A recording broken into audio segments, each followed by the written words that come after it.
नमस्कार मंडळी, पुन्हा एकदा माझ्या यस एन मॉम चॅनलमध्ये तुम्हा सगळ्यांचं खूप खूप मनापासून स्वागत। आज आपण इथे एक ग्रेप्सपासूनची एक अशी छान मस्त रेसिपी बघतोय। अगदी हा महागडा पदार्थ जो की मार्केटमध्ये खूपच जास्त किमतीला भेटतो, तो आज आपण इथे स्वस्तात मस्त घरामध्ये अगदी कमीत कमी वेळेमध्ये बनवणार आहोत। आणि खायला म्हणाल तर अगदी टेस्टी आहे, त्याच पद्धतीनं बघा। आणि महागडा पदार्थ आहे, त्याच्यामुळे नक्कीच ही रेसिपी पाहिल्या तुम्ही घरी असलेल्या आपल्या या ग्रेप्सपासून बनवून ठेवाल, याची मला नक्कीच गॅरंटी आहे। आता खूप बघा द्राक्षे आलेली आहेत मार्केटमध्ये आणि भरपूर प्रमाणामध्ये गोड आलेली आहेत। आता हा जो सीझन आहे तो बऱ्यापैकी बघा थोड्या दिवसात संपेल, म्हणजे अगदी गोडसर जी बेदाण्यासाठी वगैरे द्राक्षे असतात, तर त्या पद्धतीची द्राक्षे आता मार्केटमध्ये आलेली आहेत। अगदी फेब्रुवारी मार्चमध्ये बघा थोडीशी अशी हिरवीगार येतात आणि ही हिरवीगार द्राक्षे तितकीशी गोड नसतात। तर ही द्राक्षे बघा इथे आत्ता जी द्राक्षे येतात ती खूप छान अगदी गोडसर असतात, त्याच्यामुळे आपला बनणारा पदार्थ मस्त अगदी छान तयार होतो। इथे बघा आता स्वच्छ ग्रेप्स सगळे धुवून घेतले द्राक्ष, आणि ही द्राक्ष धुवून घेतल्याच्या नंतर बघा काय करायचं आहे, आपल्याला 1-2 वेळा स्वच्छ धुवायच्यात। मेन म्हणजे पहिलं मिठाच्या पाण्याने, आणि आपल्याला स्वच्छ धुवून घेतल्यानंतर त्याचं जे काटक्या होत्या त्या काढून साईडला ठेवल्या बघा, आणि देठं होती ती, आणि ग्रेप्स घेतलेले आहेत। आणि ते ग्रेप्स बघा अगदी इथे बघितलं तुम्ही, एक बाउल होतं, मिक्सरच्या भांड्यामध्ये घातले, अगदी किंचितचं थोडंसं पाणी घालून मस्त बघा याची प्युरी बनवून घेतलेली आहे। आता ही जी प्युरी आहे तर ही आपल्याला काय करायचं, गाळून घ्यायची आहे। त्यासाठी तुम्ही तुमच्याकडे चाळण वगैरे असेल किंवा अगदी गाळणं वगैरे असतं त्याच्याने गाळून घेऊ शकता। इथे पुरण वाटायचा आपला जो चाळण असते ती वापरलेली आहे मी। खाली एखादं भांडं ठेवायचं, म्हणजे अगदी छान जी प्युरी आहे, अगदी जो रस आहे, ज्यूस आहे, तो खाली पडतो आणि वरचा जो चोथा आहे तो वरतीच राहतो। त्याच्यामुळे इथे आता पटकन आपल्याला मोजूनसुद्धा घ्यायचं आहे। इथे बघा मी घेतलेलं आहे एक वाटी। आता वाटीचं प्रमाण आपण सेट करतो आहे, त्याच्यामुळे आपला पदार्थ अगदी परफेक्ट बनणार, कुठेही चुकणार नाही किंवा फसणारसुद्धा नाही। तर इथे 2 वाटी हा ज्यूस मी घेतलेला आहे, हा घट्ट ज्यूस आहे। आता याच्यामध्येच बघा आपल्याला याच्यामध्ये घालायचं आहे अर्धी वाटी किंवा पाऊण वाटी इतपत कॉर्नफ्लोअर, अगदी परफेक्ट प्रमाण आहे। तुम्ही जर इथे 3 कप ज्यूस भरला तुमचा, तर तुम्ही इथे 1 कप वापरू शकता कॉर्नफ्लोअर, पण इथे मी पाऊण वाटी घेतलेला आहे, म्हणजेच दाबून भरून वाटी घेतली तर अर्धी वाटी इतपत मी इथे कॉर्नफ्लोअर घेतले। ते छान मिक्स करून घ्यायचे विस्करच्या मदतीने। आता तो व्हिडिओ कॉर्नफ्लोअर घालतानाचा तो स्किप झालेला आहे, डायरेक्ट पडलं त्याच्यानंतरचाच हा व्हिडिओ आहे। तर इथे बघा छान मिक्स करून घेतलं आणि नंतर ते साईडला ठेवून द्यायचं, म्हणजे गाठी गुठळ्या होत नाहीत। आता एक भांडं आपण तयार करून घेतो आहे। आता या आपल्याकडे कुकरचं भांडं असेल, टोप असेल तरीही चालेल बघा, पसरट छान भांडं असावं, अगदी खालून सपाट असावं मस्त। या केक टिनला मी इथे छान तेल लावून घेते, मस्त तुम्ही तूपसुद्धा लावू शकता। आता तेल लावून झाल्याच्या नंतर बघा आपल्याला याच्यामध्ये जर ड्रायफ्रूट आवडत असतील तर तुम्ही याच्यामध्ये ड्रायफ्रूट्स घालून घेऊ शकता। आता इथे मगज बी माझ्याकडे होते, तर ते थोडेसे मी घालून घेते, म्हणजे पदार्थ आपला तितकासा छान दिसेल आणि अगदी खाण्यात म्हणजे बघितल्यासुद्धा खायची इच्छा होते बघा। असं काहीतरी टेम्पटिंग मस्त दिसत असेल तर थोड्याशा गुलाबाच्या पाकळ्या होत्या माझ्याकडे, तर त्यासुद्धा या पद्धतीनं असं खालच्या साईडला टाकून घेते। आता हा केक टीन आपला इथे तयार झालेला आहे। आता तुम्ही म्हणाल इथे केक बनवते की काय माहिती, पण ठीक आहे, आता पुढची प्रोसेस आपण करून घेऊया। केक टीन साईडला ठेवला, तुम्हाला पुढे माहीतच पडेल आपण काय बनवतो आहे ते। तर इथे 1 वाटी भरून मी छान आपली इथे साखर घेतलेली आहे, मोठी साखर आहे, म्हणजे जी नॉर्मली आपण चहासाठी वापरतो तीच आहे। तर 1 वाटी साखर घेतली आहे बघा। आता त्याच्यामध्ये मी इथे पाव कप पाणी घातलेलं आहे आणि छान आपल्याला याचा पाक बनवून घ्यायचा आहे। जसजसं साखर विरघळेल तसतसं बघा इथे पाणी अगदी छान साखरेचं पाणी व्हायला लागतं मस्त, साखर विरघळल्यानंतर आणि पाक बनायला चालू होतो. इथे आपल्याला पाक कसा बनवायचा आहे ते मी सुद्धा तुम्हाला सांगते पुढे. तर बघा साखर विरघळलेली आहे, एक वेळा चेक करून घ्यायचं. छान असा चिकट झालेला आहे, तार बनायला लागली, एक तारी पाक बनवायचा आहे. छान तार बनायला लागली की मग आपल्याला गॅस बंद करायचा आहे. पाक बनवताना इथे आपल्याला गॅसची फ्लेम ही लो टू मिडियमच ठेवायची आहे. आता बघा इथे अगदी छान 1-2 वेळा चेक केला मी तर तयार झालेला नव्हता, पण आता बघा इथे बघू शकता तार बनायला लागलेली आहे. म्हणजे जास्त प्रमाणामध्ये सुद्धा आपल्याला तार बनवायची नाही. या पद्धतीनं बघा तार बनली पाहिजे, व्हिडिओ दाखवते त्याप्रमाणे, आणि गॅस बंद करून द्यायचा आहे. आता बघा गॅसची फ्लेम ही लो ठेवायची आहे आणि आपण जे मिश्रण बनवून ठेवलेलं आहे ज्यूस आणि कॉर्नफ्लोअरचं, तर ते आपल्याला याच्यामध्ये थोडं थोडं करून घालायचं आहे. एका हाताने घालायचं, दुसऱ्या हाताने छान मिक्स करून घ्यायचं या पद्धतीनं.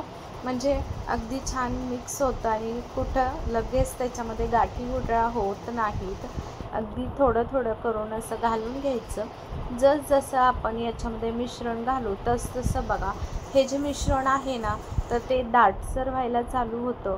आणि इथे आता बघू शकता तुम्हाला अंदाज आलाच असेल की याच्यामध्ये बघा छान असे गुठळ्या व्हायला चालू झालेल्या आहेत. तर आपल्याला ही प्रोसेस बघा इथे अगदी गॅसजवळ थांबवूनच करायची आहे. तेव्हा आपल्याला कुठेही साईडला जायचं नाही, लो फ्लेमवरती अजिबात करायचं नाही. जेव्हा आपण मिश्रण घालतो त्याच्यानंतर आपल्याला हात हलवायचे आहेत आणि हाय फ्लेमवरतीच आपल्याला हे बनवून घ्यायचं आहे. आता बघा याच्यामध्ये मी काय केलं, थोडासा फूड कलर टाकला, पाण्यामध्ये मिक्स केला आणि तो याच्यामध्ये घातलेला आहे, जेणेकरून आपल्या पदार्थाला कलर खूप छान येतो. ग्रीन कलर घातलेला आहे. इथे बघू शकता मस्त दाटसर मिश्रण व्हायला लागलेलं आहे. ही सगळी प्रोसेस आपल्याला हाय फ्लेमवरती करायची आहे. फक्त इथे पॅनला कुठे चिटकू नये मिश्रण, यासाठी सतत मिश्रण हलवायचं आहे. काही मिनिटानंतर इथे मिश्रण अजून घट्ट व्हायला चालू होतं. मध्ये मी तुम्हाला दाखवलं 1 चमचाभर आपण इथे वेलची पावडर घातलेली आहे. तर तुम्ही असेल तर नक्कीच घाला वेलची पावडर, नसेल तर तुम्ही इथे इसेन्ससुद्धा वापरू शकता. तुमच्याकडे केवडा इसेन्स वगैरे असेल तर नक्की तो वापरू शकता. आता इथे बघा मिश्रण छान घट्ट व्हायला लागलेलं आहे. आता कन्सिस्टन्सीसुद्धा या मिश्रणाची तुम्हाला दिसते आहे की कितपत हे घट्ट झालेलं आहे. आता काय करायचं आहे आपल्याला पुढे, याच्यामध्ये एक पदार्थ टाकायचा आहे, तो म्हणजे तूप टाकायचं आहे. 1 चमचाभर तूप टाकायचं. तूप टाकल्याच्या नंतर इथे बघा छान हे मिश्रण आपल्याला परत एकजीव करून घ्यायचं आहे. छान तूप सगळीकडून मिक्स करून घ्यायचं आणि हे मिश्रण बघा पॅन सोडायला लागलेलं आहे. अगदी छान हे तयार होतं मिश्रण. छान तुपामुळे बघा चकाकी येते या मिश्रणाला मस्त, म्हणून आपल्याला इथे तूप टाकायचं आहे. आणि फ्लेवरसुद्धा म्हणजे चवसुद्धा या पदार्थाची दुपटीने वाढते तुपामुळे. आता इथे बघा छान मिश्रणसुद्धा आपलं सेट झालेलं आहे. अजून 1 चमचाभर तूप घालायचं आणि परत एक वेळा छान मिक्स करून घ्यायचं. इथे एकूण आपल्याला हाच महागडा पदार्थ बाहेर म्हणाल तर महागसुद्धा भेटतो आणि शिवाय याच्यामध्ये तूपसुद्धा जास्त वापरलं जातं. तर इथे अगदी 2 चमचे तुपामध्ये हा छान पदार्थ आपण तयार केलेला आहे. याची कन्सिस्टन्सी बघा या पद्धतीनं ठेवायची आहे. पूर्णपणे अगदी छान दाटसर मिश्रण झालेलं आहे.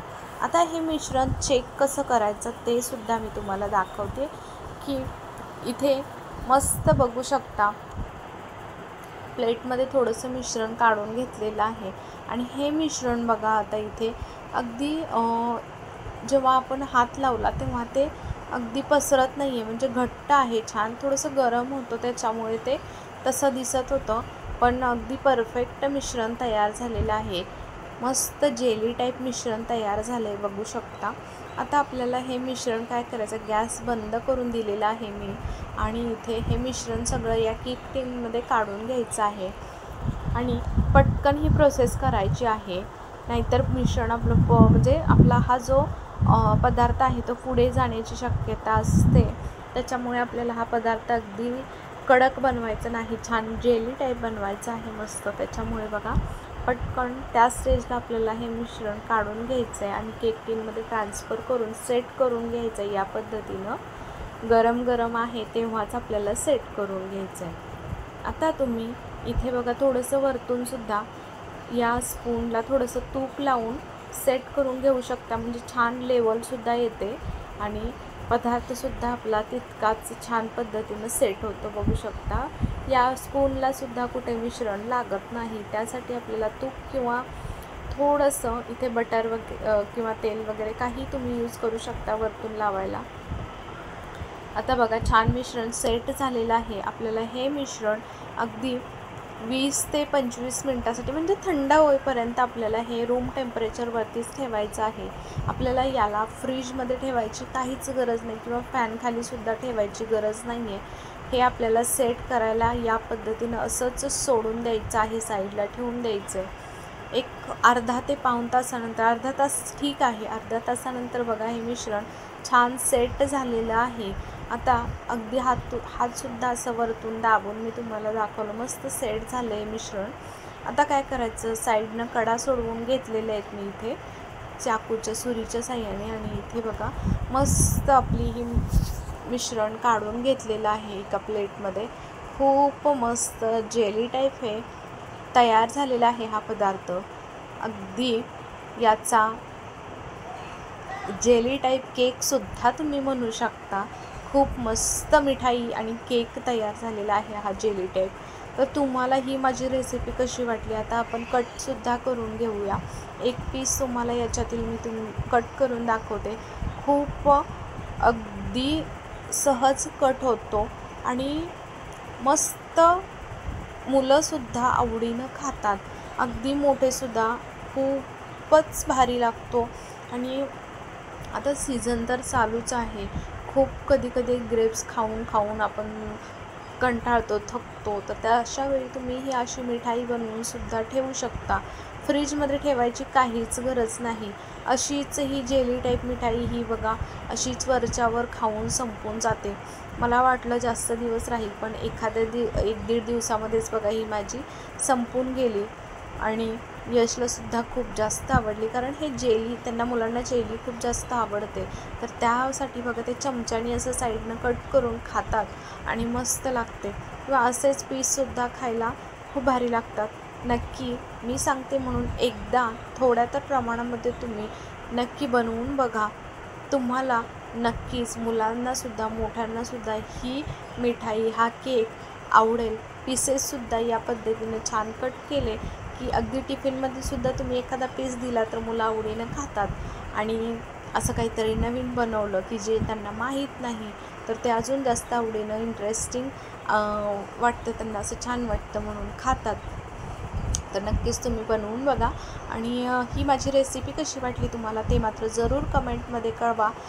रेसिपी आवडली असेल तर व्हिडिओला एक लाईक करा, जास्तीत जास्त लोकांपर्यंत शेअरसुद्धा करा आणि छानशी एक कमेंट करून सांगायला विसरू नका. माझ्या चॅनलवरती अजून कोणी नवीन असेल, अजून सबस्क्राईब केलं नसेल तर नक्की आपल्या चॅनलला सबस्क्राईब करून त्याच्या पुढील बेल घंटीसुद्धा दाबा, म्हणजे माझे येणारे छान व्हिडिओ तुम्हाला रोज पाहायला भेटतील आणि सगळ्यात पहिल्यांदा त्याचं नोटिफिकेशन तुमच्यापर्यंत पोहोचेल. अशा करत्याची रेसिपी तुम्हाला आवडली असेल. इथे बघू शकता एक पीस मी तुम्हाला कट करून सुद्धा दाखवलेला आहे. कितपत छान तो अगदी जेली टाईप तयार झालेला आहे. तर चला उद्या पुन्हा भेटू अशा छान रेसिपीसोबत. तोपर्यंत बाय बाय.